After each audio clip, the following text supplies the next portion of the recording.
Electric buzz. All eyes were on Caitlin Clark and the Indiana Fever. After leading the team to the playoffs for the first time in 7 years in her rookie season, expectations were sky high. Fans and analysts were not just talking about another playoff appearance. They were whispering about a championship run. The team had added key veterans like DeWanna Bonner and Natasha Howard to support their young superstars, Clark and Aaliyah Boston. The season opener against the Chicago Sky was a statement. A dominant 93-58 win where Clark effortlessly notched a triple-double. Same fire and long-range magic that made her a household name in college. Her presence on the court was transformative, not just for the Fever, but for the entire league. Ticket sales soared, television ratings broke records, and a new generation of fans was tuning in to watch her play.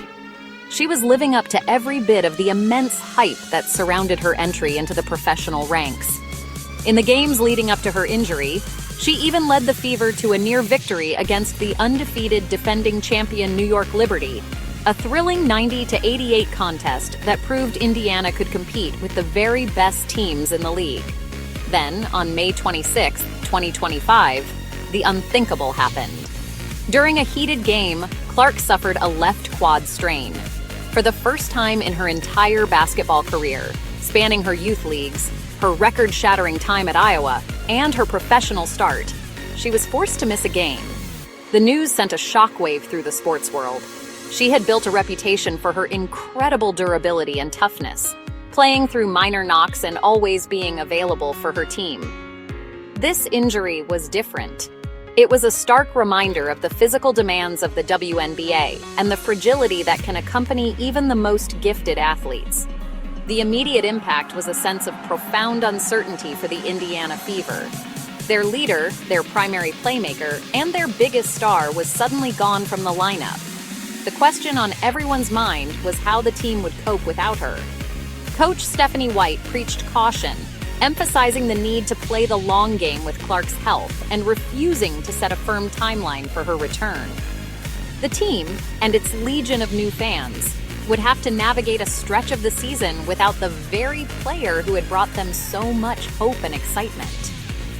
The journey ahead looked incredibly daunting. Caitlin Clark may have been sidelined by her injury, but she was anything but absent. Unable to contribute on the court, she immediately transitioned into a new, self-appointed role assistant coach. From her seat on the bench, she remained one of the most engaged and vocal members of the team. She became a constant source of encouragement, a strategic mind offering insights, and a motivator for her teammates during the toughest moments of a game. It was a testament to her leadership qualities, proving that her value to the Indiana Fever extended far beyond her ability to score from 30 feet out from the basket. Her involvement was incredibly detailed and hands-on. During timeouts, she would be right there in the huddle, pointing out defensive matchups or offensive sets she noticed from her unique vantage point. She was often seen with a tablet or a clipboard, tracking statistics in real time and communicating her observations to the coaching staff and players. This wasn't just passive support, it was active participation. She wanted to ensure that even though her body couldn't be in the game, her mind and her basketball IQ were still working to give the Fever every possible advantage they could get. This new role also allowed her to connect with her teammates in a different way. She spent time offering specific advice to the guards filling her position, sharing what she saw in the opposing team's defense. She was a constant presence for Aaliyah Boston, discussing how defenses were shifting to contain her and brainstorming ways to counteract those strategies. This period of adversity seemed to strengthen the bonds within the locker room, as the team saw how deeply Clark was invested in their collective success, even when she couldn't be the one to lead the charge on the hardwood.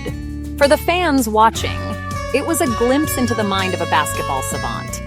Seeing her dedication from the sidelines only deepened their admiration for her. It showed a maturity and a team-first attitude that is the hallmark of all great players.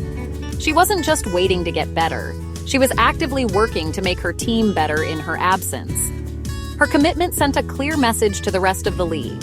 Whether she was in uniform or in street clothes, Caitlin Clark was going to find a way to compete and help her team win. Without their superstar, the Indiana Fever faced a grueling test of their character and depth. The team's performance was a mixed bag, a roller coaster of inspiring victories and frustrating defeats. They managed to go 2-3 in the 5 games Clark missed, a record that kept their playoff hopes alive but also exposed some of the team's underlying weaknesses. Victories against the Chicago Sky and Washington Mystics showed their resilience, proving they could grind out wins when needed. However, tough losses to the Connecticut Sun and Atlanta Dream highlighted their struggles with consistency, particularly on the offensive end of the floor. The team's challenges were compounded by other injuries. Veteran guard Sophie Cunningham was also sidelined with an ankle injury, leaving the Fever's backcourt dangerously thin. This forced the team to rely on a hardship exception to sign guard Aari McDonald, who was thrown directly into the fire. While McDonald provided an immediate spark, the constant roster shuffling made it difficult for the team to build chemistry and rhythm. The Fever's lack of depth was tested, and issues with rebounding and point-of-attack defense became more pronounced without Clark there to command the offense and draw defensive attention. In this challenging environment, several players stepped up to fill the void. Aaliyah Boston, already an all-star, took on an even greater playmaking responsibility, leading the team in assists. Defenses collapsed on her in the paint, but she still managed to shoot with incredible efficiency. Kelsey Mitchell shouldered the primary scoring load, pouring in points and earning an Eastern Conference Player of the Week award for her efforts. The newly signed Aari McDonald also made a significant impact, providing a much-needed boost of energy, scoring, and defense that helped the team secure crucial wins. Despite these heroic individual efforts, the team's overall identity was clearly in flux. In their final game before Clark's anticipated return, a loss to the Atlanta Dream, the Fever scored a season-low 58 points. It was a clear illustration of how much they missed Clark's offensive firepower and her ability to create easy scoring opportunities for everyone else on the floor. The stretch without her was a difficult but necessary learning experience, forcing other players to grow while simultaneously highlighting just how indispensable their young leader had become to their success.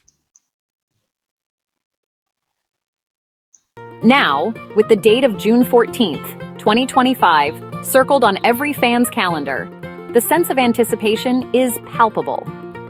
Caitlin Clark is on the verge of returning, potentially against the formidable and undefeated New York Liberty. Her comeback represents more than just getting a star player back. It signifies a return to hope. It is the moment the Indiana Fever and their supporters have been waiting for, a chance to get their championship aspirations back on track. The team fought hard to stay afloat in her absence, but her return is seen as the catalyst that can elevate them from a team fighting for survival to a true title contender. Her integration back into the lineup is expected to have an immediate and dramatic effect. Her unparalleled court vision and scoring gravity will instantly open up the floor, alleviating the immense defensive pressure that has been placed on Aaliyah Boston and Kelsey Mitchell. Boston, who has been thriving as a playmaker, will now have her favorite pick-and-roll partner back, creating a two-player game that is nearly impossible for opposing defenses to stop. Mitchell will get more open looks from the perimeter, and the entire offense should return to the high-powered fluid system that looked so promising at the start of the season. The experience gained in her absence could also prove to be invaluable for the team's long-term goals. Players like Aari McDonald have proven they can be reliable contributors, adding crucial depth that the team will need for a deep playoff run. Boston has grown even more as a leader and a primary offensive hub, a development that will make the Fever's attack more versatile and less predictable. The adversity has forged a tougher, more resilient group. They have learned how to win without their best player, a skill that will serve them well when the intensity of the postseason inevitably rises. Ultimately, Clark's return is about reigniting the dream. It is about fulfilling the promise of a season that began with so much excitement. For the fans, her comeback is a signal that the quest for a WNBA championship is back on. They have seen what the team can do with her, and they have seen the fight the team has without her. Now they are ready to see what this stronger, more tested Indiana Fever team can accomplish with their leader back on the court, guiding them toward the ultimate prize. The comeback story is about to begin its next and most exciting chapter. Thanks for joining us. Please like and subscribe.